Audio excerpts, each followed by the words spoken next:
AITA for refusing to give my late son's child money if his stepdad adopts him? My late son died in a car accident a few years ago.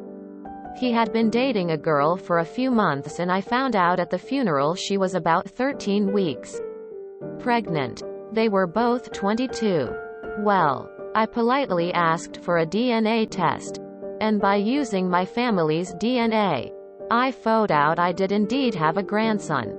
Dave Jr., let's call him. So anyway, I decided along with my husband to help the girl, Lissa, out. We are comfortable financially, and decided to pay her monthly child support equal to what my son would have paid. According to our state formula, if he made $30,000 a year, we are using our own money, some of which was indeed set aside for Dave Sr.'s graduate schooling.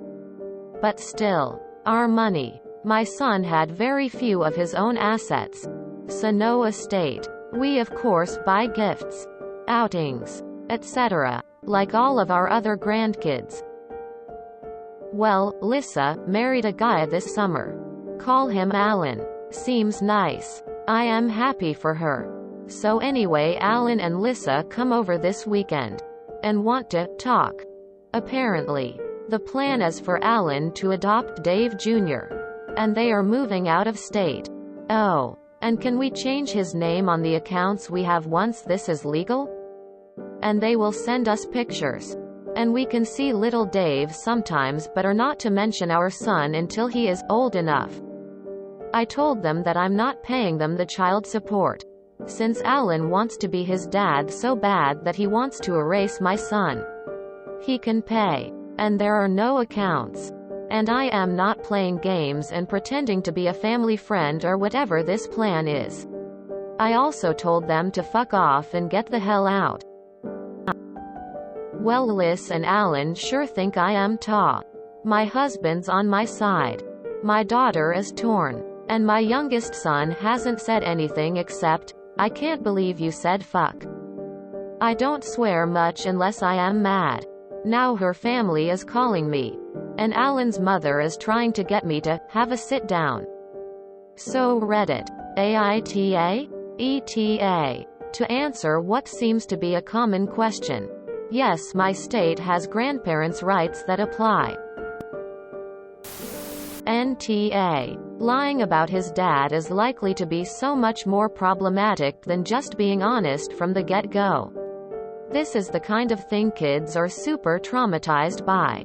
You don't owe them anything and it's totally unreasonable for them to expect you to continue your kindness after pulling this crap.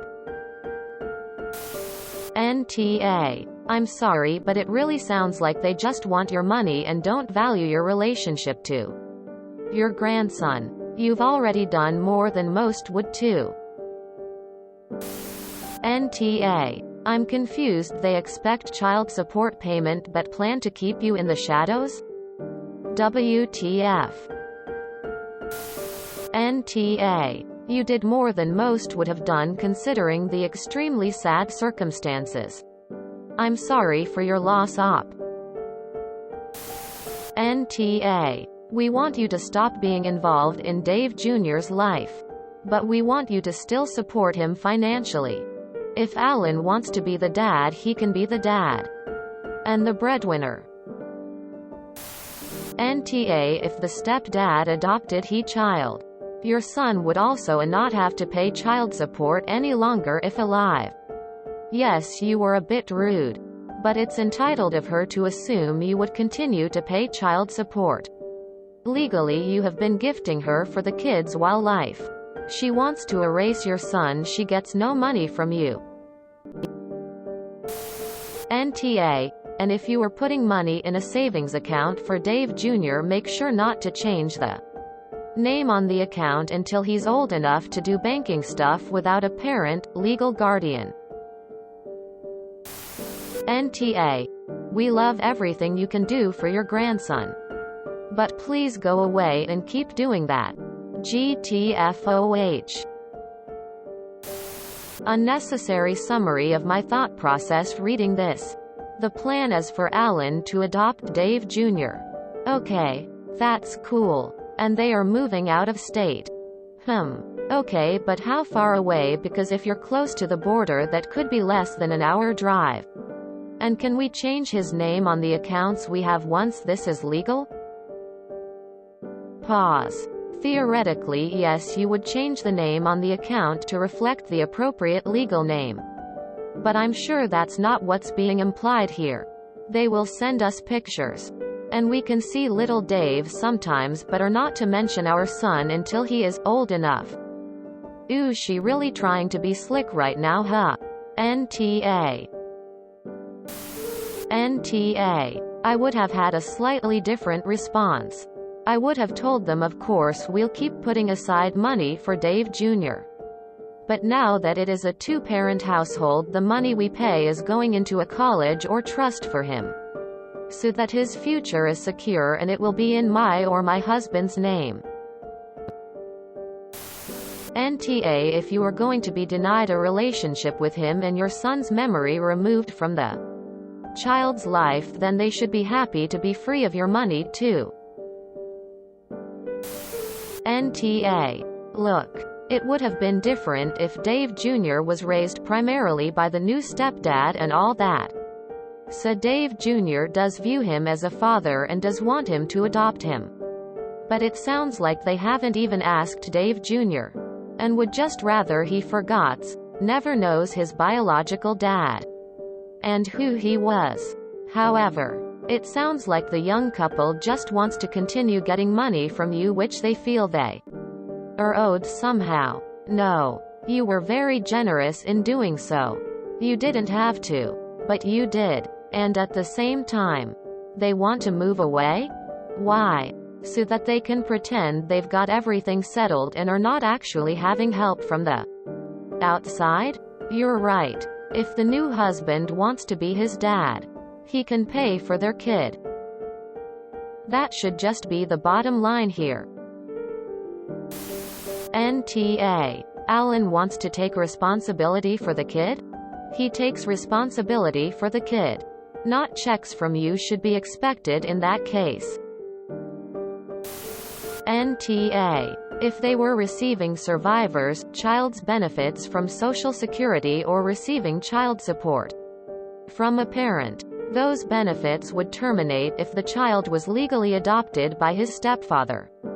Not telling him about his dad until he's old enough is an asshole move to you, your late son, and the child. It can be traumatizing for a child when they find out the truth about their parentage after being misled or lied to. NTA. You were paying it under the assumption that your grandkid was down a parent. They don't get to cut off your connection yet demand your money and other accounts. NTA. She is not entitled to anything.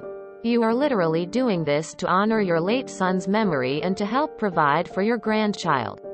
You seem reasonable. I think you'd be fine with the stepdad adopting him, but not changing your role as a grandparent and not raising the child with the truth. Oh, and the money grab. You're out, Grandma. But we'll take your cash. I don't think so. NTA. As a parent to two boys who lost their BM, I can wholeheartedly agree with you, Op.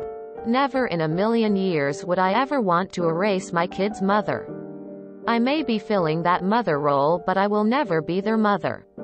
I have more respect for my SSs than to try and be selfish and take that from them. The fact is, Lissa and her fiancé are completely disrespecting you, your family, and the memory of your son. That is a huge injustice to Dave Jr. Alan and Lissa can, as you put it, fuck off. NTA. They're taking away your relationship with your grandson but expect you to continue subsidizing out of the goodness of your heart? If they want to play grown up and move away, they can support themselves. NTA. I'm sorry for your loss, and I'm sorry that Lissa is more concerned in money above all. Op. I am sorry that Lissa has decided she prefers your money to your time and effort. Please get her to read this. https www.quora.com/is-it-never-tell-your-child-that-their-adopted. Because it has some real insight into the psychological damage that finding out about adoptions later in life can have on a person. Having her new husband adopt her son is actually great. More love for the kid. But not telling the kid that he is adopted. Erasing your son and your own influence from his life and asking you for continued financial support is really low. I would continue to put money aside for the boy. Without telling Lisa or Alan that you are doing it. In case he comes to find you after they tell him the truth. I would also put together a photo album of his dad for him. Maybe with some written stories from various family members about the kind of person your son, his father, was. Possibly even keep one of his jumpers. Or a hat he wore often. Something to give to the boy if he comes looking for his dad. I would include a family tree and a medical history as well. Make sure the rest of your family know about it. Maybe keep it in a chest for him? Just in case. God forbid. You and your partner die before he comes looking. I hope you manage to keep in his life. But if not, this could help to give him some closure when he is older and his mother tells him the truth. If you enjoyed this video, please check out our playlists full of similar content. Epic Ericast is like doom scrolling for your ears. Please like, share, and subscribe.